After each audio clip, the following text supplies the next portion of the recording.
దేవుని పరిశుద్ధ నామానికి సంపూర్ణ మహిమ కలుగునుగాక. ప్రభువైన యేసుక్రీస్తు నామములో ప్రియులందరికీ నా ప్రేమ వందనాలండి. మరి ప్రపంచమంతా కూడా మంచి సంబరాలు చేసుకుంటా ఉంది.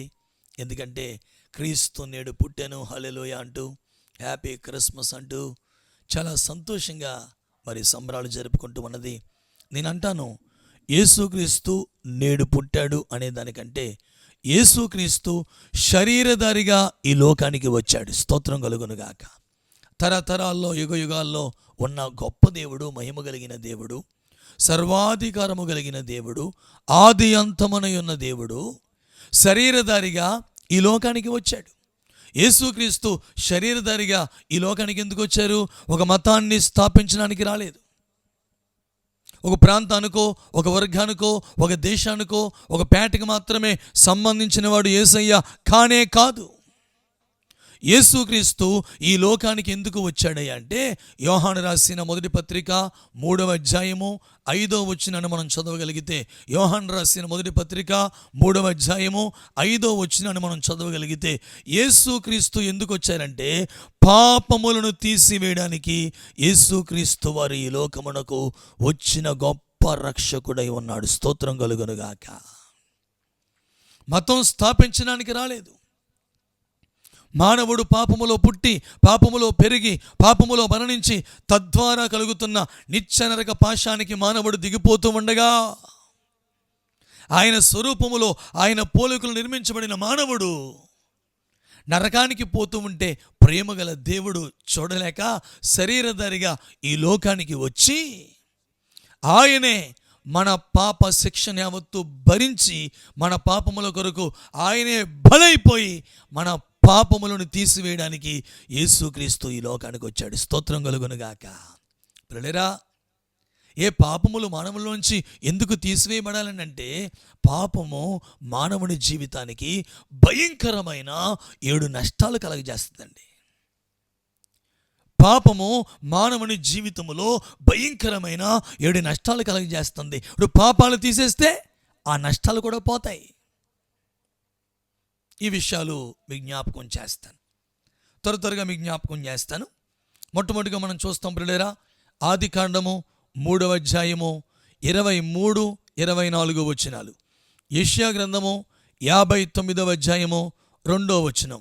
ఈ 2 వచనాల ప్రకారంగా పాపం వలన మానవునికి కలిగిన మొట్టమొదటి నష్టం ఏంటంటే, మానవుడు దేవునితో ఉన్న సహవాసాన్ని కోల్పోయాడు.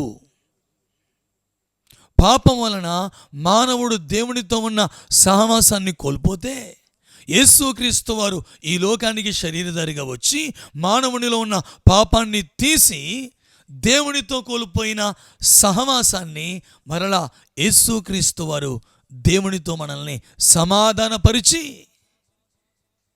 దేవునికి మనల్ని సమీపస్తులుగా మార్చి గొప్ప సహవాసాన్ని ప్రభువుతో మనకు అనుగ్రహించాడు. స్తోత్రం కలుగునుగాక.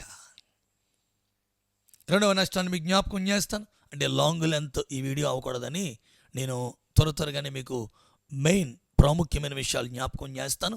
వాక్యాలను మీకు అందిస్తాను. మీరు వీటి మీద పొదగండి. చక్కగానే విషయాలు మీరు వీటి మీద నేర్చుకునే జ్ఞానవంతులు చాలామంది ఉన్నారు కనుక వాక్యాల్ని పరీక్షించండి.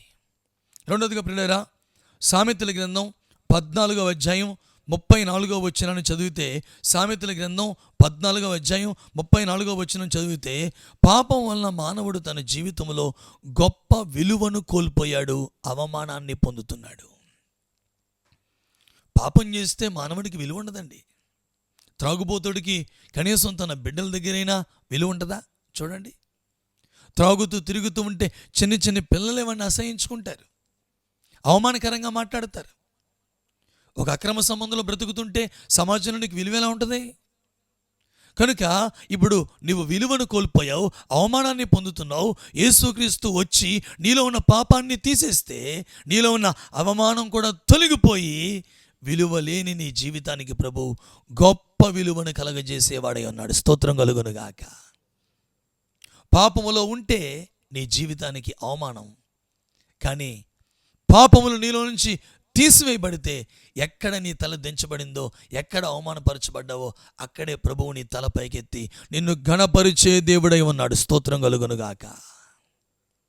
అలాగే మూడవదిగా మనం చూస్తాం ప్రియులారా, ఇర్మీయా గ్రంథం 16వ అధ్యాయం 10వ వచనం, నెహెమ్యా గ్రంథం 9వ అధ్యాయం 37వ వచనం. ఈ 2 వచనాల ప్రకారంగా మనం చూస్తే పాపం వల్ల మానవునికి ఘోర బాధలు కలుగుతున్నాయి, చాలా రకాల శ్రమలు కలుగుతున్నాయండి. చాలా రకాల బాధలు, చాలా రకాల శ్రమలు. ఎందుకంటే పాపం వల్లే. అంటే యేసుక్రీస్తు వారు శరీరధారిగా వచ్చి మనలో పాపాలు తీసేస్తే మనలో ఉన్న ఘోర బాధలన్నీ తొలగిపోతాయి, శ్రమలన్నీ సద్దుమణుగుతాయి. స్తోత్రం కలుగునుగాక. కాబట్టి 103వ కీర్తనలో ఆయన ఏమన్నాడు? మొదట ఆయన నీ పాపములను క్షమించినవాడు, తరువాత ఆయన నీ సంకటములను కుదిర్చినవాడని దేవుని లేఖనాలు స్పష్టంగా చెబుతున్నాయి కదండి. పాపము తీసివేయబడితే భయంకరమైన శ్రమ, ఘోర బాధలు తొలగిపోతాయి. యేసు ప్రభువు ఈ లోకానికి వచ్చి ఎవరికి నష్టం చేశారు చూడండి. ఎవరికి నష్టం చేశారు? ఆయన అందరికీ మేలే చేశారు. ఈ రోజున తెగ మాట్లాడుతున్నారు, యేసు ప్రభువు అలాగా ఇలా చేశాడు, అలా చేశాడని. మతం స్థాపించడానికి రాలేదండి, యేసయ్య నీలో పాపాలు తీయడానికి వచ్చాడు. అలాగే మనం చూస్తాం ప్రియులారా, 4వదిగా పాపం వల్ల మానవుడు ఎంత నష్టాన్ని పొందుతున్నాడో 4వ నష్టాన్ని మీకు జ్ఞాపకం చేస్తాను. ఇర్మీయా గ్రంథము 5వ అధ్యాయము 25వ వచనం, యెషయా గ్రంథము, యోహాను సువార్త 5వ అధ్యాయం 14వ వచనం. మరలా ఇర్మీయా గ్రంథము 5వ అధ్యాయము 25వ వచనం, యోహాను సువార్త 5వ అధ్యాయం 14వ వచనం. ఈ 2 వచనాల ప్రకారంగా పాపం వలన మానవుడు కీడుని అనుభవిస్తున్నాడు. మానవుని జీవితంలో మేలు లేనే లేదు. ఎందుకు? పాపం. రకరకాల కీడులు పొందుకుంటున్నాడు. ఇప్పుడు చూడండి, యేసుక్రీస్తు వారు శరీరధారిగా వచ్చి నీలో పాపాన్ని తీసేస్తే నీలో ఉన్న కీడులన్నీ తొలగిపోతాయి, నీ ప్రాణము మేలులతో నింపబడుతుంది. స్తోత్రం కలుగునుగాక. ఇది మనం 4వ నష్టంగా చూస్తున్నాం. 5వదిగా ప్రియులారా, పాపం వల్ల మానవునికి కలిగే 5వ నష్టాన్ని మీకు జ్ఞాపకం చేస్తాను. కీర్తన గ్రంథం 38వ కీర్తన 3వ వచనం, ఇర్మీయా గ్రంథం 30వ అధ్యాయము 12-13 వచనాలు. ఈ విషయాలన్నీ మనం చూడగలిగితే పాపం వలన మానవుడు ఆరోగ్యాన్ని కోల్పోతున్నాడు, రకరకాల వ్యాధులు తెచ్చుకుంటున్నాడు, మంచి ఆరోగ్యాన్ని పోగొట్టుకుంటున్నాడు. పాపం వలన ఆరోగ్యాన్ని కోల్పోతున్నావు. యేసుక్రీస్తు ప్రభువారు వచ్చి నీలో పాపాన్ని తీసి నీకు మంచి ఆరోగ్యమును కలగజేసే గొప్ప రక్షకుడై ఉన్నాడు. స్తోత్రం కలుగునుగాక. నిన్ను స్వస్థపరిచే దేవుడై ఉన్నాడు, ఆరోగ్య ప్రదాతగా ఉన్నాడు. బిడ్డలారా, నీలో ఉన్న పాపం తీసివేయబడితే నీకు పరిపూర్ణ స్వస్థత లభిస్తుంది. దేవుని చిత్తమైతే దైవిక స్వస్థతకు సంబంధించిన అనేక అద్భుతమైన ఉపదేశములు ప్రభు సన్నిధిలో నేను స్టడీ చేశానండి. వాటిని ఒక చోటన 3 ప్రసంగాలు చేశాను. మరి ఈ దినాల్లో దైవిక స్వస్థతలు ఉన్నాయా? ఈరోజు చాలామంది దైవిక స్వస్థత పైన ఆధారపడుతున్నారు. అలా ఆధారపడిన వారు చాలామంది ఈ లోకయాత్రను విడిచిపెట్టి మహిమలో ప్రవేశించేస్తున్నారు. అసలు దైవిక స్వస్థత అనేది ఉందా లేదా అనే విషయాల్ని నేను కొన్ని ప్రాముఖ్య సంగతులు ఒక 3 ప్రసంగాలు చేశాను. దేవుని చిత్తమైతే రాబోయే దినాల్లో వాటిని ఖచ్చితంగా అప్లోడ్ చేస్తాను. దేవుని స్తోత్రం కలుగునుగాక. అలాగే ఆరవదిగా పాపం వల్ల మానవునికి కలిగే నష్టం ఏంటో మనం చూస్తున్నాం. పౌలు కొరింథీయులకు రాసిన మొదటి పత్రిక 6వ అధ్యాయం 9వ వచనం, గలతీ పత్రిక 5వ అధ్యాయం 21వ వచనం, ఎఫెసు పత్రిక 5వ అధ్యాయం 5వ వచనం. ఈ 3 వచనాల ప్రకారంగా మానవుడు పాపం వలన దేవుని రాజ్యాన్ని, నిత్య జీవాన్ని కోల్పోయాడు. దేవుని రాజ్యాన్ని, నిత్య జీవాన్ని పాపం వలన మానవుడు కోల్పోతే యేసుక్రీస్తు ప్రభువారు శరీరధారిగా వచ్చి మనలో పాపాన్ని తీసి దేవుని రాజ్యానికి, నిత్య జీవానికి మనల్ని వారసులుగా చేశాడు. స్తోత్రం కలుగునుగాక. వారసునిగా చేశాడు ఆయన. దేవుని రాజ్యానికి, నిత్య జీవానికి మనము వారసత్వాన్ని పొందాం. ఎందుకంటే మనలో పాపాలు తీసివేయబడ్డాయి కనుక. అలాగే ప్రియులారా, ఇక 7వదిగా ఆఖరిగా మీకు జ్ఞాపకం చేస్తాను. చూద్దాం పాపం వల్ల కలిగే భయంకరమైన 7వ నష్టం. ప్రకటన గ్రంథం 14వ అధ్యాయం 9-11 వచనాలు, ప్రకటన గ్రంథం 20వ అధ్యాయం 15వ వచనం, తెస్సలోనికి రాసిన 2వ పత్రిక 1వ అధ్యాయం 9వ వచనం. ఈ అన్ని విషయాలు మనం చూడగలిగితే పాపం వల్ల మానవుడు భయంకరమైన అగ్నిగుండం పాలైపోతున్నాడు. భయంకరమైన నరకాగ్నికి దిగిపోతున్నాడు మానవుడు. యేసుక్రీస్తు ప్రభువారు శరీరధారిగా ఈ లోకానికి వచ్చి మనలో పాపాన్ని తీసి పున్నమి నరకమైన భయంకరమైన అగ్ని గుండము నుంచి మనల్ని తప్పించి నిత్య మోక్షానికి చేర్చడానికి యేసుక్రీస్తు వారి లోకానికి వచ్చారు ప్లేరా.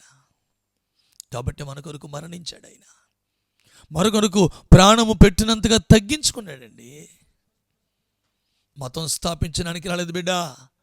ప్రియమైన సహోదరులారా, ఐందవ సహోదరులారా, మనలో ఉన్న పాపములను తీసివేసి మన జీవితాన్ని దీవించి ఈ భూమిపైన సుఖ సౌఖ్యాలతో బ్రతుకుతూ పరలోకములో నిత్య నివాసములో ఆ ఉన్నతమైన మహిమలో ప్రభు స్వాస్థ్యములు మనం పొందాలని ప్రభు ఆశపడ్డాడు. మన టట్టకమని చెప్తానండి. పాపముల వలన మానవునికి కలిగే నష్టాలు: 1, దేవుని సావాసం కోల్పోతున్నాడు. 2, విలువను కోల్పోయి అవమానం పొందుతున్నాడు. 3, ఘోరమైన బాధలు, చాలా శ్రమలు. 4, కీడుని అనుభవిస్తున్నాడు. 5, ఆరోగ్యాన్ని కోల్పోతున్నారు. 6, దేవుని రాజ్యము నిత్య జీవాన్ని కోల్పోతున్నాడు. 7, భయంకరమైన అగ్నిగుండానికి దిగిపోతూ ఉండగా యేసుక్రీస్తు ప్రభువారు శరీరధారిగా ఈ లోకానికి వచ్చి మనలో పాపములను తీసివేసి ఇలా పోగొట్టుకున్న వీటిని అన్నిటిని ప్రభు మరలా తిరిగి మనకు అనుగ్రహించడానికి, ప్రభు సహాయం చేయడానికి ఈ లోకానికి వచ్చాడు ప్రియులారా. కనుక యేసుక్రీస్తు మతం స్థాపించడానికి రాలేదు. యేసుక్రీస్తు నిత్య జీవాన్ని మనకు అనుగ్రహించడానికి వచ్చాడు. అట్టి గొప్ప దేవుని కృప మనందరికీ తోడే ఉండి నడిపించునుగాక. అందరికీ వందనాలు.